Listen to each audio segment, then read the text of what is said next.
और बाढ़ की समस्या लेकर हमारे जो बैराज की स्थिति है, इस क्षेत्र में तो इस बार बाढ़ नहीं आया है। मोहाना नदी पर सर एक मध्यस्थ नगर में परियोजना बनी थी, लीक कर देता इस पर हमें जानकारी नहीं, बता नहीं सकते। जो एक बड़ा विषय है कि अगर बाढ़ नहीं है तो फिर क्यों बाढ़ राहत सामग्री बट रही है, क्यों बहुत सी चीजें हैं जो हो रही हैं और कई परियोजनाएं फेल हुई। जब उनसे पूछा गया कि जिस नगर में एक परियोजना बनी थी उसकी पूरे जीएटीयू जो है बह गए, तो उन्होंने कहा कि ये मुझे लिख करके दे दीजिए। और लखीमपुर खीरी में बाढ़ व सिंचाई के संबंध में समीक्षा करने पहुंचे प्रदेश के जल शक्ति मंत्री स्वतंत्र देव सिंह ने कहा कि लखीमपुर खीरी क्षेत्र में अभी बाढ़ नहीं है और वहीं उन्होंने एक परियोजना के संबंध में पूछने पर कहा कि उन्हें इसकी जानकारी नहीं है, वह उन्हें लिख कर दे दे। आइए सुनते हैं उन्होंने क्या कहा। और बाढ़ की समस्या लेकर हमारे जो बैराज की स्थिति है, इस क्षेत्र में तो इस बार बाढ़ नहीं आया है, लेकिन फिर भी परमानेंट अधिकारी कर्मचारी सचेत रहें और किसी प्रकार का जनता जनार्दन को तकलीफ और नुकसान भी न हो, इसलिए हम लोग आज दौड़े पर आए हैं। अब बाढ़ 20 दिन और बचा है। एक बार अक्टूबर में भी बाढ़ आ गया था इधर, तो इसके लिए कि हम लोग तैयारी रखें। अब अपने को न समझें कि बाढ़ नहीं आएगा, लेकिन फिर भी तैयारी रखें और लोग सतर्क रहें। सभी जो हमारी चुनौतीपूर्ण परियोजनाएं हैं उस परियोजनाओं को देखते रहें लोग, किसी प्रकार के किसान को परेशानी न हो। और बैराज हमारे इस समय क्या है, यहाँ से लगभग 18 जिलों को पानी सिंचाई के लिए जाता है। सर एक मोहाना नदी पर सर एक मध्यस्थ नगर में परियोजना बनी थी, लीक कर देता इस पर हमें जानकारी नहीं, बता नहीं सकते।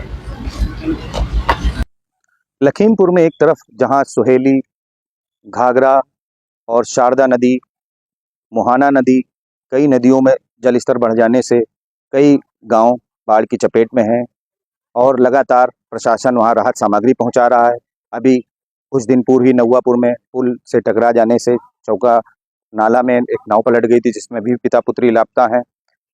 लेकिन अभी फिलहाल ये जो हमारे पीछे एक निरीक्षण भवन दिख रहा है सिंचाई विभाग का, इसमें अभी जल शक्ति मंत्री स्वतंत्र देव सिंह ने यहाँ अधिकारियों के साथ बैठक करी है। उनके साथ प्रमुख सचिव सिंचाई अनिल गर्ग सहित और तमाम बड़े अधिकारी और यहाँ के जिलाधिकारी और यहाँ के बाढ़ खंड और सिंचाई के अधिकारी मौजूद थे, जिनके साथ उन्होंने समीक्षा की। उसके बाद वो बाहर निकले।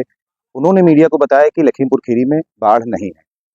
अब अगर बाढ़ मंत्री जी की माने तो अगर बाढ़ नहीं है तो फिर काहे के लिए यहाँ पर जो है राहत सामग्री बांटी जा रही है, क्यों प्रशासन दौड़ रहा है, क्यों अलर्ट जारी किया जा रहा है, क्यों सब कुछ यहाँ पर जारी है। लेकिन कहीं ना कहीं मंत्री जी ने जो स्पष्ट कहा कि यहाँ पर बाढ़ नहीं है, तो एक बड़ा विषय है कि अगर बाढ़ नहीं है तो फिर क्यों बाढ़ राहत सामग्री बट रही है, क्यों बहुत सी चीजें हैं जो हो रही हैं और कई परियोजनाएं फेल हुई। जब उनसे पूछा गया कि जिस नगर में एक परियोजना बनी थी उसकी पूरे जीएटीयू जो है बह गए, तो उन्होंने कहा कि ये मुझे लिख करके दे दीजिए और मुझे इस परियोजना के बारे में जानकारी नहीं है, मुझे लिख करके भेज दीजिए।